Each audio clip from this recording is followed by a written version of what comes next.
trying to make a dollar. Can't even save a cent.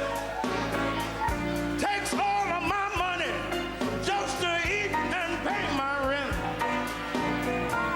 That's why I got the blues. Got those inflation blues. We've all experienced them, those old inflation blues. But the question is, are they about to make a comeback and stall economic progress? And is that why Wall Street's so worried and the stock market so volatile these days, as the media claims? Is this all part of a natural economic cycle, or is there something more, let's say, artificial going on? Well, guess what? Once again, it's time to tune out the hype and focus on the facts. Facts that matter to you, the income generation. Let's get started. Get ready to separate reality from myth. With us, David Scranton. David Scranton. David Scranton. David Scranton. But David Scranton says, hey, not so fast. How does it affect the markets? How does it affect the economy? Thanks to efficiencies in new technology and a staff of veteran analysts and portfolio managers, Sound Income Strategy strives to set new standards and bring institutional-style investing to your portfolio.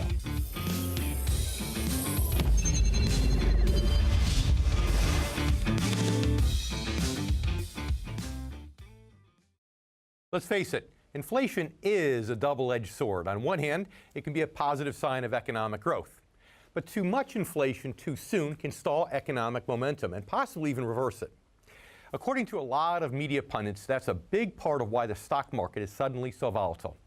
Fear that rising interest rates are a sign of inflation and of an overheating economy. But you know, as usual, the media has it wrong. So on today's show, we're going to tell you exactly what's going on for real. And helping us today will be Kelsey Williams, author of the new book, Inflation, What It Is, What It Isn't, and Who's Responsible for It. And we'll also get some insights from Kevin Massengill, founder and CEO of the market analytics company, Massingill Holdings. But first, let's clear up some misconceptions about inflation. The Great Depression of the 1930s changed America in a lot of fundamental ways, and one of those changes has to do with inflation. See, prior to the Great Depression, inflation wasn't considered inevitable, nor was it the idea of our country to constantly carry debt. Before the Depression, when we got into debt during a recession, we'd pay off our debts when times were good again. As a country, we were kind of sort of like a good, responsible credit card holder. But it was during the Great Depression that we started to accumulate permanent national debt.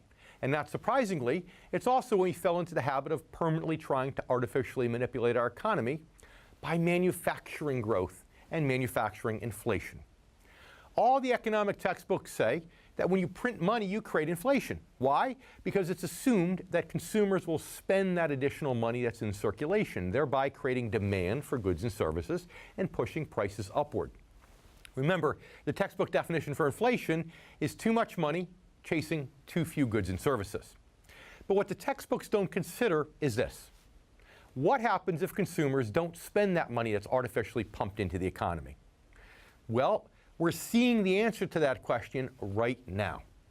Ever since the financial crisis, the Federal Reserve, with the government's blessing, has been manipulating interest rates, trying to stimulate the economy and to manufacture inflation. In fact, that's what quantitative easing was all about, all three rounds of it starting back in 2008. But instead of spending that artificial money, most Americans saved it and used it to pay down debt. They also invested it, which is why we've seen since 2009 such a large asset recovery. In fact, the asset recovery that was much greater than the economic recovery. The artificial money went into assets, which is why the stock market hit new record highs while the economy just slowly moved forward in fits and starts. And if you think about it, it's easy to understand why most Americans didn't immediately start spending and borrowing again in years right after the financial crisis. They were gun shy. They were skeptical in the wake of two major market crashes in less than a decade. But there's another explanation for why they've continued to not spend and why they've foiled the textbook, the playbook, if you will, of the Federal Reserve in their efforts to manufacture inflation. And that explanation is Japan. For over 25 years, Japan's been locked in a stagnant economy marked by low interest rates and deflation. And I'll talk a lot more about both those factors in relationship to our own economy in just a bit. You see, the main reason is demographic. As its population aged, Japan's active consumer base shrank dramatically. That same thing is happening here now in the United States. Our generation, baby boomers born between 1946 and 1964, make up the largest demographic of consumers. Trouble is, we're past the age of consumerism in many ways, and far more focused on saving than on spending.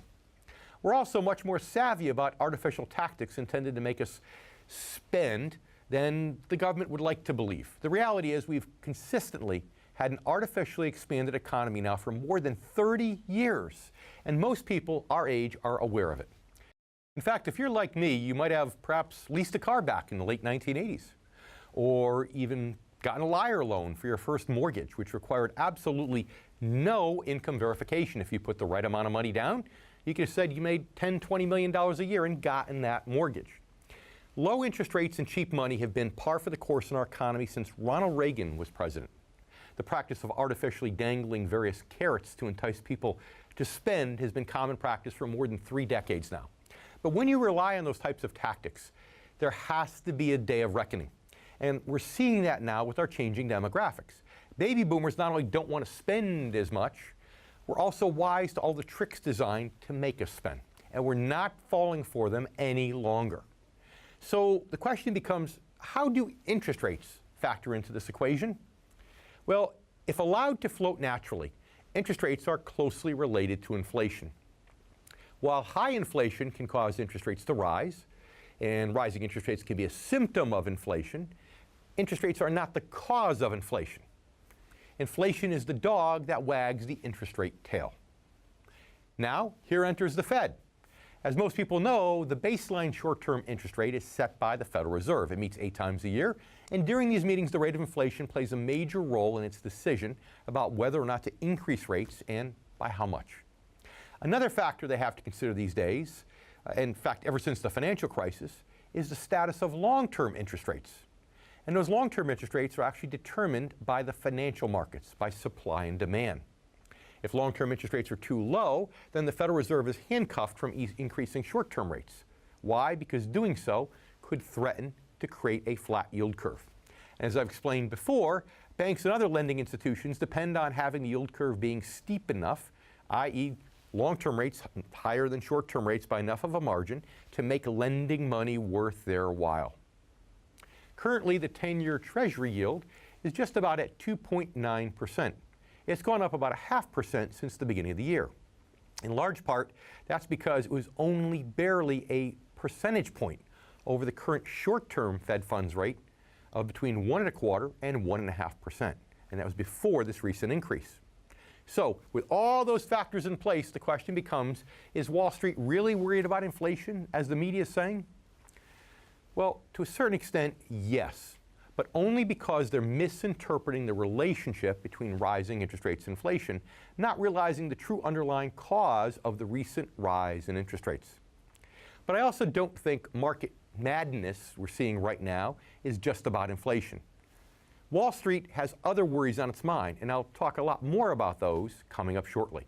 But right now, it's time to welcome our first guest. This young man, Kelsey Williams, believe it or not, has more than 40 years of experience in financial services, including 14 years as a full-time financial advisor. He's the author of a popular blog called Kelsey's Gold Facts and has written articles on inflation, interest rates, and the Federal Reserve. His new book is called Inflation: What It Is, What It Isn't, and Who's Responsible for It, which makes him the perfect guest for today's show. Kelsey, welcome. Well, I'm glad to be here, Dave. Thank you very much. So what motivated you to write the book at this particular time? The idea behind the book was something I've thought about for quite a while. I've been posting articles for about 1.5 years, and I had assumed that at one point I would probably put together something in the form of a book. After the first of the year, I decided it was time to start, and I sat down and started pulling it together, and it is included in there is a lot of material from some of the things I've already written, but expanded on that, and that's what happened, and it just clicked, and within a few weeks I had together a little booklet and published it. So you started writing the book January of this year or January of last year? Well, I put the book together in January. And the reason you're able to do it so quickly, see, I thought I was just a slow writer for a minute because my two books took me about 6 months each. But obviously you had a lot of the fodder behind it with some of the blogs that you've done, which made it a little quicker. So I'd at least like to think that that's why, that you're not that much of a quicker writer than me. But, you know, tell our income generation members, what are the most common misconceptions about inflation that motivated you to write this? I don't think people explain or define it correctly, and I think it's presented to us inaccurately. Okay, so what are those inaccurate misconceptions that are explained to us? How do people define it inaccurately? Inflation is the debasement of money by government. Mm-hmm. That's all it is. And it happens via their expansion of the supply of money and credit. Everything that most people refer to as inflation are the effects of that inflation. And those effects show up over time, usually in the form of general increases in the level of prices for all goods and services. Mm-hmm. Those are an effect of inflation. It's not inflation itself. That's a good point. Most people think inflation is actually the increase of prices, when really it's the devaluation of the currency. So you need more units of currency to buy a particular good and service. So right. I get that. What do you think is a threat right now with inflation? Do you think it's as big of a threat as the media is mentioning to our financial system, or do you think maybe this is just a recent thing that the media is blowing out of proportion? I think it's a talking point, but I don't think the threat of the effects of inflation are nearly as prominent right now. I think a bigger concern would be the threat of deflation and credit implosion. Mm. Yeah, I don't know if you heard just a few minutes ago, I was talking about that earlier on the show, that I'm more worried. I've been worried about deflation really now for over a decade, because you're right, all those textbooks say that, you know, the printing of money causes inflation because it's too much money chasing after too few goods. But they assume that the person, that the average consumer is going to take all that extra money supply and use it to buy goods and services. But nobody ever asked the question in these old textbooks, what happens if the printing of money goes into investments, if it's saved and invested? So I want to approach that topic with you a little bit more right after the break. So stay with us, everybody. We'll be back with much more from Kelsey Williams. If you're near or in retirement, head over to theincomegeneration.com and download your special report written specifically for the needs of the income generation, again, those born before 1966. I'm David Scranton, and you've been watching The Income Generation.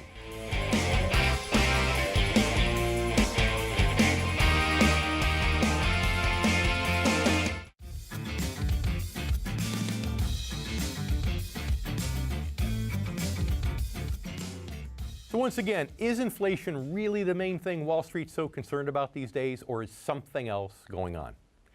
Please consider that after Donald Trump's election, the rate on the 10-year government bond shot up by 0.8%. But the stock market went up, and the bond market also went up at the same time. In other words, the markets were not adversely affected in any way by this interest rate increase. Why? Because that was based on something real, an emotional shift. New optimism about the future changed the supply and demand factor of investments. And you know, in that sense, emotions are indeed a real force in the direction of markets. But when long-term interest rates saw a smaller spike in January of this year and early February of about 0.5%, the stock market and bond markets were both adversely affected. So what was the difference then between what happened right after the election versus over the last 2 months? The difference was that this time it wasn't real. Investors knew the spike was being driven not by an emotional shift, but once again mainly by the Federal Reserve's artificial influence. Late last year, the Fed began the process of unwinding quantitative easing. That process involves selling back the more than $2 trillion in bonds it had purchased through 3 rounds of quantitative easing starting in 2008. The United States government is scheduled to issue additionally nearly $1 trillion in bonds this year, compared to $550 billion last year. Part of the intent is to force long-term interest rates back up by flooding the market with bonds. See, when you increase the supply of bonds, it drives down prices. That, in turn, drives up long-term interest rates due to the inverse relationship between bonds and interest rates. Theoretically, the Fed wants to do this so they can continue to increase short-term rates without flattening the yield curve. We discussed this earlier. They also want to make sure they have ammunition to lower interest rates again if we sink into another recession, which is a possibility we'll discuss more later. That all makes sense. But you know, as in most cases, there's another theory about why the Federal Reserve is trying to drive up long-term interest rates at this particular time. Politics. The fact that the Federal Reserve is fairly liberal and that a lot of its members are anti-President Trump.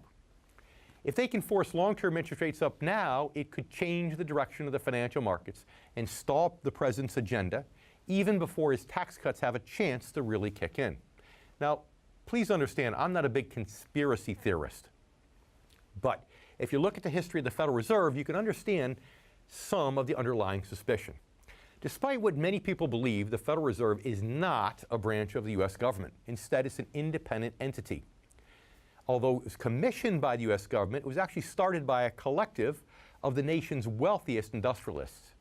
It is still owned by descendants of those original founders who have all inherited their shares over time and all have their own financial and political agendas. So whether or not its motivations are political, I personally believe this. The Federal Reserve would be about as ineffective at manipulating the economy and financial markets against Trump as it was at trying to manipulate them in favor of President Obama's agenda during the financial crisis starting in 2008. Why? Again, because all the reasons we discussed earlier. Because they're still operating under the flawed assumption that American consumers and investors can be manipulated. Lowering short-term rates and printing money didn't trick most of us into spending after the financial crisis, and that's a good thing. And I don't believe that flooding the bond market is going to achieve its desired effect either. You know, as I've explained in last week's show, I believe the 10-year Treasury and its rate may continue to flirt with 3%, or maybe slightly over, but it will hit a strong resistance level at that point, even factoring in the unwinding of quantitative easing. And the reason for that is that baby boomers are not only past the age of consumerism and more focused on saving than spending, but also a growing number of us are also committed to secure, less volatile, interest-bearing savings and investment strategies, such as those found in the bond market. That means that the increased demand for these bonds and bond-like instruments could very possibly offset the increased supply, keeping long-term interest rates in check no matter how hard the Federal Reserve tries to force them upwards. In fact, not only will these factors also keep inflation in check, they could, as I've said for many years now, lead to a deflationary spiral. However, that spiral could ultimately, years down the road, segue into the opposite, hyperinflation, but only if certain global economic factors come into play. I believe these might be some of the other worries on Wall Street's mind right now. And we'll talk about that more coming up in just a bit. Now it's time to welcome back Kelsey Williams. Kelsey, what you said was music to my ears before, the concern about deflation. But why are you concerned about that? Well, the effects of the inflation that is created over the last 100 years by the Federal Reserve is cumulative and ongoing. But it becomes unpredictable. The biggest threat, I think, to my way of thinking, would be a collapse of the structure. And it's partially due to the fact that we create inflation via fractional reserve banking. There's a compounding of the money in circulation and the credit via fractional reserve banking. And it's like dominoes toppling. It could very easily lead to an implosion and credit collapse. And I think we saw something similar to that about 10 years ago. So part of it, as you say, comes from really the last, I'll call it 80-some years, when we started getting to permanent debt as a country and thinking we could take the role of God and manipulate the economy in every way possible. But how much of it do you think comes from the demographic shift we're going through? The baby boomers aging, spending less? I don't really feel that the demographics are as much a factor as the fundamental economics that are being employed by those who can control the supply of money.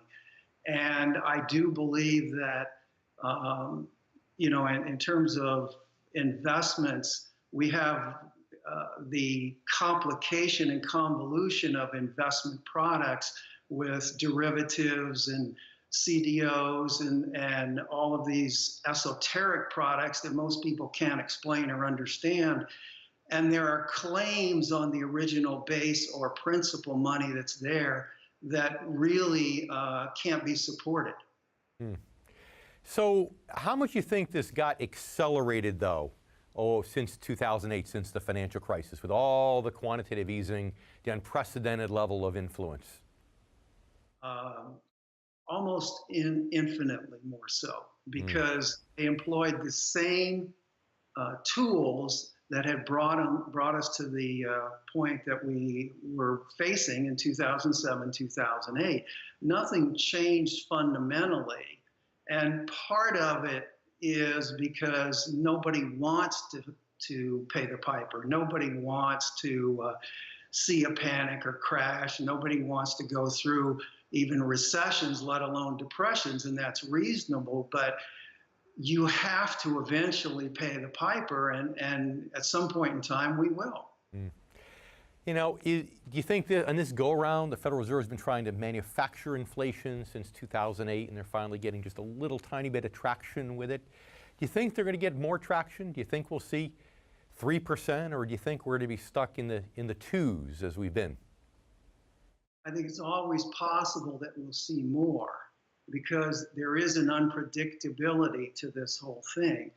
But I think the Fed is very much afraid of doing something that would cause us to go into reverse again. I think that is a bigger concern to them than whether they'll create more inflation or not. Do you think, in essence, in a nutshell, we're going to see more dovish language coming out than the current slightly hawkish language we've been hearing from the new Fed president?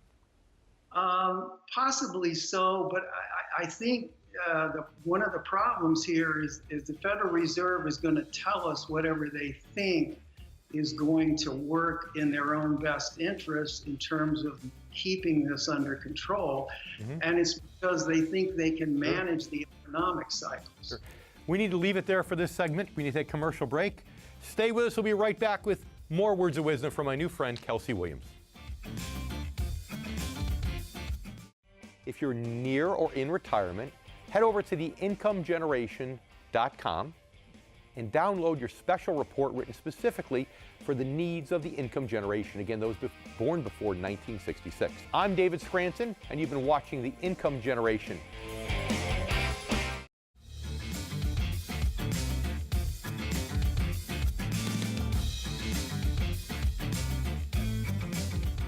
So exactly what is it then that caused the media to seize on the idea that inflation fears were at the root of the stock market's sudden volatility? Well, it was partly their misunderstanding over the relationship between inflation and rising interest rates, as discussed previously. But it was also the fact that the volatility kicked up with that historic 10% plunge in early February, right after the release of the Department of Labor report about wage growth.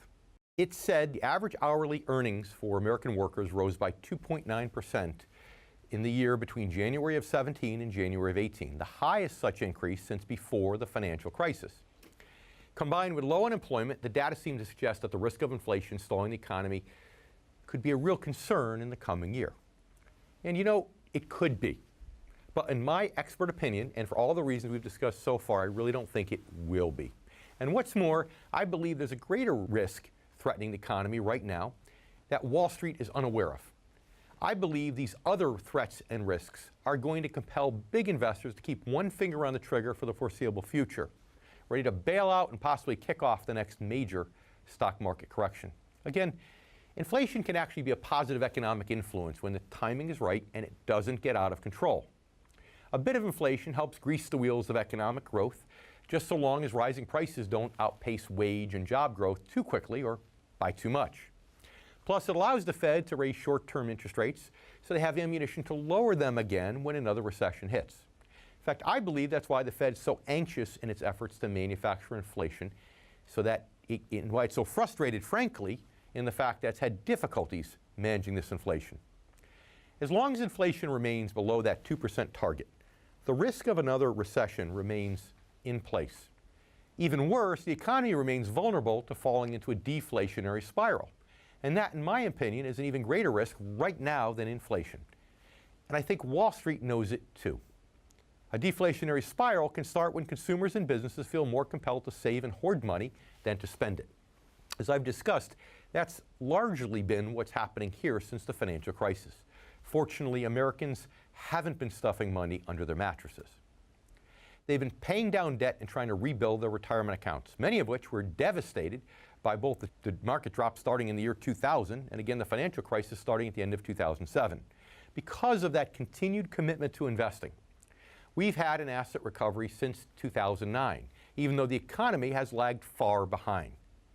The fact that most people have stayed active in the financial markets has also helped us avoid a full-fledged deflationary spiral, although it will remain a threat for as long as people are more inclined to save than to spend. The trouble is, I don't see that changing anytime soon. Again, that's because America is in the midst of a major demographic shift, much as Japan experienced 25 years ago. This largest group of consumers is now past, or just getting past, the age of consumerism. Baby boomers are the ones helping to keep the stock market elevated. They're also the ones, I believe, who will continue to frustrate the Fed's efforts to drive up long-term interest rates by flooding the market with bonds.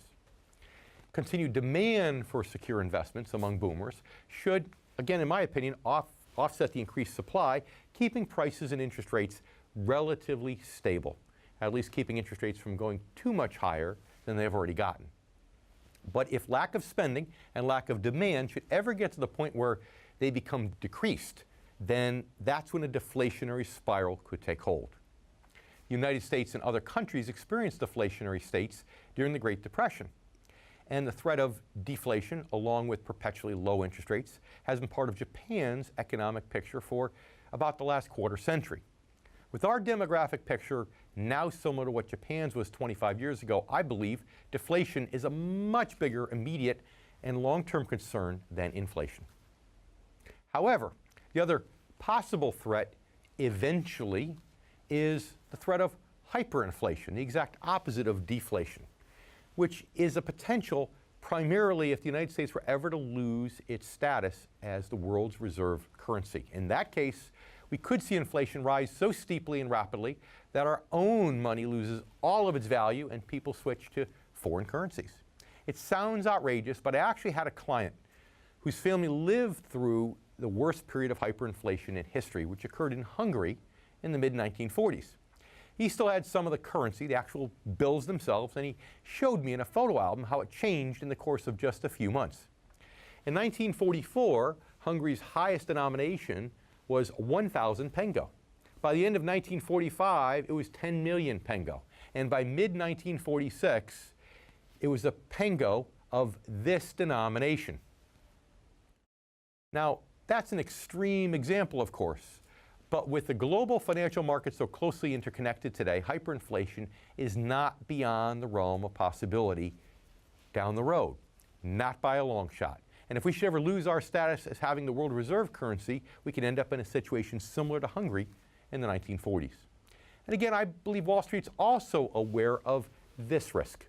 Both these risks, deflation and hyperinflation, neither of which are temporary short-term factors.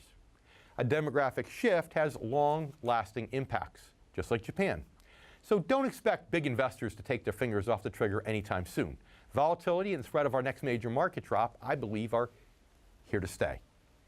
Now it's time to welcome back Kelsey Williams. You know Kelsey, the new Fed Chairman, Jerome Powell, just recently announced an aggressive schedule for raising these short-term rates. But your thought is that they're willing to abandon that schedule pretty quickly if you think it starts starving off economic growth. Absolutely. They would change in a heartbeat if they thought it was going to create bigger problems.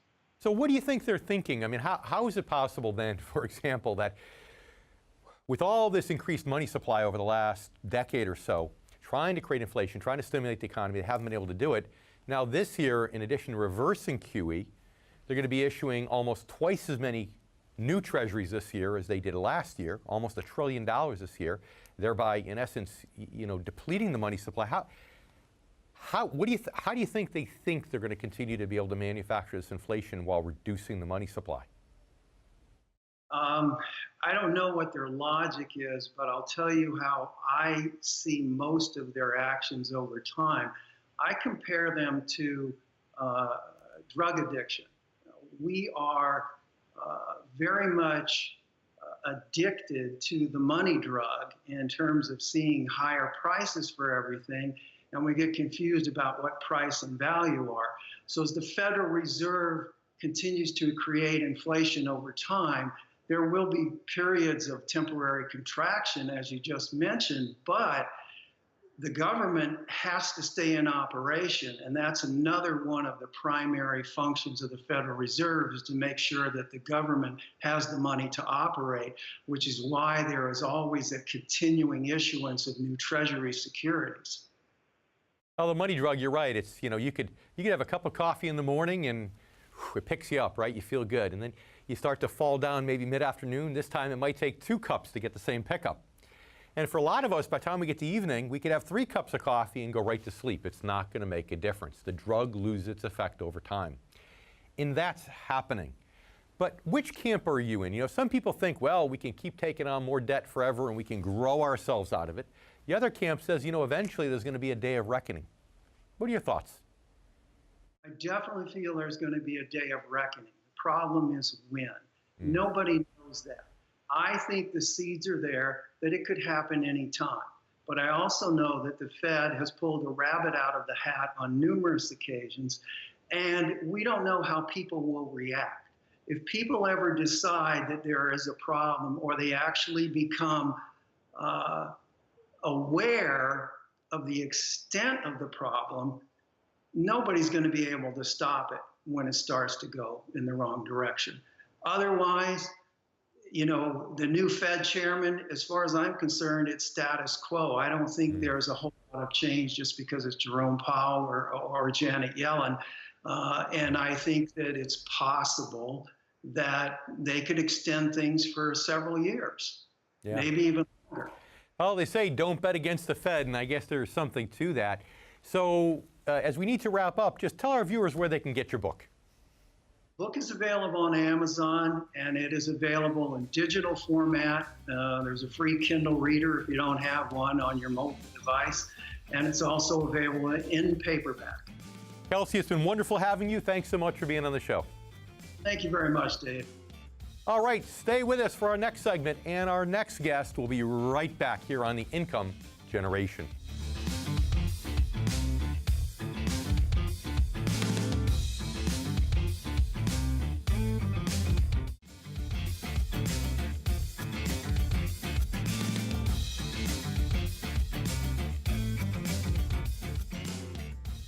So why did I feel that it was so important to focus on this issue today? Well, because the potential repercussions of inflation or deflation for investors are widespread. And I hope you're starting to understand from what we've discussed so far the extent to which that's true. But the most important reason was to help clear up some of the misconceptions about this topic that can result from media hype. The words inflation fear have a nice ring to it, and it makes a great headline for the media. When journalists try to explain what happened in February when the Dow experienced 2 intraday 1,000-point drops within a week, the markets experienced a 10% correction. And to a certain degree, their explanations have some accuracy. Yes, rising interest rates can lead to worries about inflation for people who don't understand that the relationship is changing. Again, inflation, yes, can trigger high interest rates, but it generally doesn't work the other way around. Yet many people in the media often misinterpret rising interest rates as a cause of inflation. It could also be that some investors are worried that the Fed is trying to sabotage President Trump's political agenda. We talked about this before. In my expert opinion, however, I believe that many Wall Streeters have other more long-lasting concerns on their minds right now, namely the concerns related to our aging population, our current demographic shift, which has major repercussions for the economy and for the financial markets. And again, it all boils down in part to the fact that baby boomers, the nation's biggest demographic, are not only beyond our years of spending, we're also increasingly committed to lower risk investment strategies focused on safety and income. And to a large extent, yes, that means bonds and bond-like instruments, which means that we'll be the ones who will continue to help our own cause by investing in bonds, thus keeping values up and interest rates down. And if the Federal Reserve continues to fail in its efforts to manufacture inflation, then there's little threat of that pushing interest rates higher either. All of this is why I believe the greater threat worrying Wall Street is really that of a potential deflationary spiral and its potential to trigger the third major market correction of the century. As I've discussed on previous shows, history says that correction could be anywhere between 40% and as much as 70%. On the other hand, it's only a major threat if you still have a significant portion of your portfolio in the stock market as it happens. In fact, my next guest, Kevin Massengill, is the founder and CEO of Massingill Holdings, which has a creative new approach to predictive market analytics. Before that, he was Senior Vice President for Leidos, a $5 billion science and technology company. He also served as Managing Director of the investment firm Silverleaf Partners and is a retired medal-winning U.S. Airborne Ranger. First of all, Kevin, thank you for your service. And second of all, welcome to the show. Thank you very much, David. Very nice to be with you. So let's talk about inflation. What's your take on inflation? Do you think the Fed's going to have success at getting inflation back up around in the 3% range? Or do you agree that we have so many deflationary pressures it's going to be really a continued challenge for them? It is a continued challenge. They have enormous deflationary pressures. If you read Harry Dent's excellent work on the demographic issues, the aging baby boomers and whatnot, you see the pressures there. However, I think if we use their numbers, well, let's set their numbers aside. If you look at actual numbers calculated by either the Chatwell Index or the John Williams Shadow Stats, we're averaging around 10% inflation per year right now. If you strip out all the hedonics and all the manipulations that they've done since maybe the mid-90s, actual inflation, actual costs of living increases that your listeners are feeling every day are much closer to 10% than they are the 2% the Fed would pretend. So how could the CPI index be so far off then if it's 10%? Deliberate human intervention, because if they didn't do that, Social Security payments would be about twice what they are right now, and the system would be going bankrupt even faster. So they manipulated those numbers starting early 80s, and then it accelerated in the mid-90s. This was a bipartisan effort. This wasn't just Democrats or Republicans. This was people, though, who lacked the moral courage to face the problem head-on and deal with the fiscal problem, and instead they're taking out of the hide of our retirees and pension holders a little bit every day. Anyway, but that aside, so to answer your real question about deflation versus inflation. So now we have two conspiracy theories on the show. I had one I introduced earlier. So okay, so that if that's the case, then if it's truly 10%, do you see that backing down now with the demographic cycle working against us vis-a-vis the Harry Dent type issues? Sure, it could shortly. It could do it for a short, brief, sharp correction. I think what will happen is the government will immediately overreact. You will get the Ben Bernanke style helicopter drop. You'll get the $4.5 trillion in QE like you did in 2007 and 8. You will get an overreaction. And the reason for that is a deflationary environment is very, very bad for a government that's $90 trillion in debt. Sure, and under GAAP accounting rules, it's going in the hole another $6 trillion a year. So it's good for your listeners, horrible for the government, and so the government's not going to stand still for it. That's right. Makes sense. Kevin, stay with us. We have to take a commercial break. We'll be right back. And you stay with us, too. We have a lot more in terms of words of wisdom from my new friend, Kevin Massingill. We'll be right back.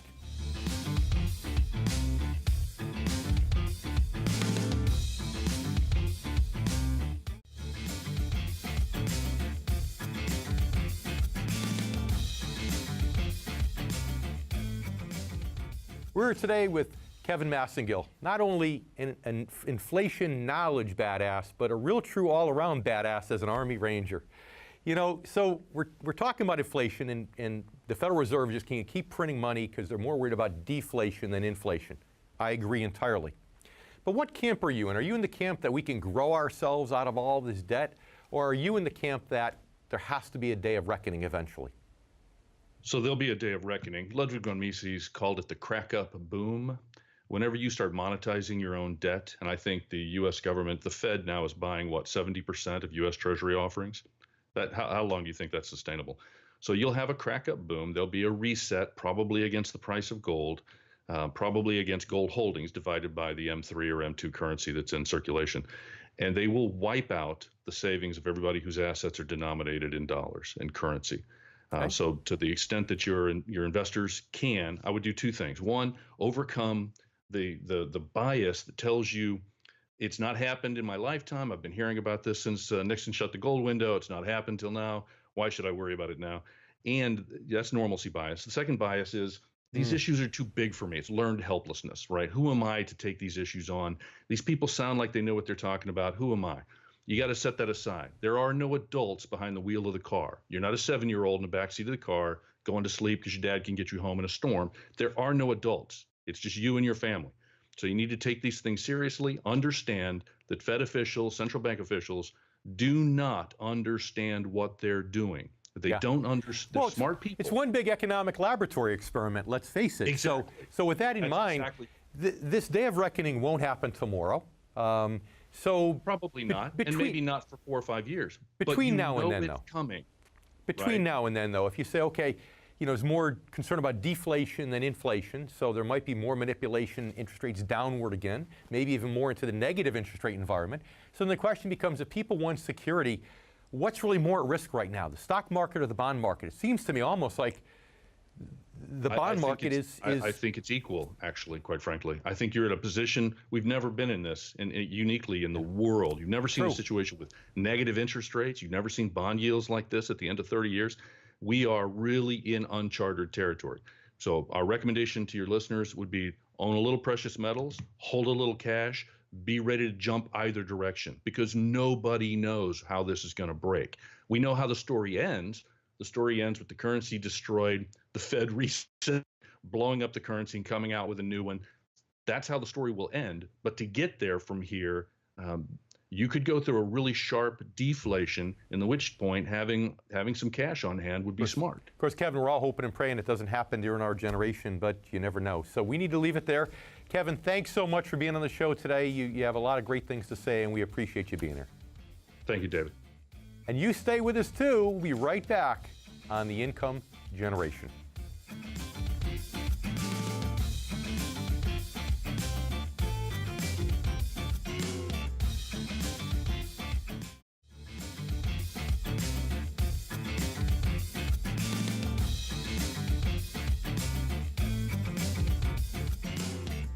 Thanks to both of our guests for joining us for another episode of The Income Generation. I'd also like to thank you, our new and returning viewers. On last week's show, we focused on some of the unprecedented challenges our generation faces in preparing financially for retirement. A lot of those challenges are the result of changes in society and the financial markets. In fact, you could say today's topic in some ways was the flip side of last week's. Society and the markets have had major impacts on us, no doubt, but to a large extent, we're returning the favor. As baby boomers, all past the age of 50 now, most of us are beyond or just getting beyond our peak years of consumerism. We've shifted our focus much more to saving and investing. As the nation's largest demographic, that shift has major repercussions for society and the economy, particularly at a time when the Federal Reserve is trying to desperately entice spending and to manufacture inflation. But not only are we past our primary years of spending, we're also wise to all the artificial tactics being used to try to separate us from our money. We've been in an artificial economy now for more than 30 years, and as our guest said, in some ways, over 80 years. And by now, we recognize it for what it is. So what does all this mean in the face of market volatility and Wall Street's fears about inflation and rising interest rates? It means those probably aren't the only issues worrying Wall Street these days.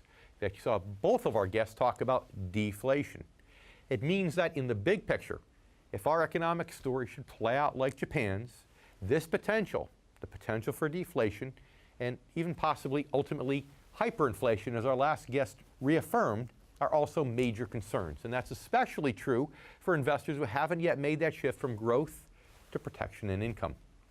Fortunately, with the market having rebounded partially from that 10% plunge in January, It's not too late to make that shift. Not yet, anyway. Thanks for watching. Bottom line is, if you're close to retirement and you really want to know how to protect and maximize your money, it's absolutely essential that you stay informed and up to date. And right here is where you can do it, here on the Income Generation. I'm David Scranton, and thanks again. We'll see you next week.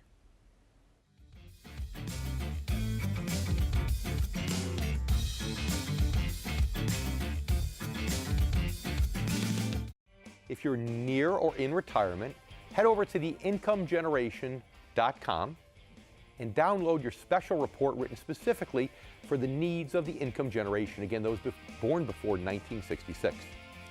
I'm David Scranton, and you've been watching The Income Generation.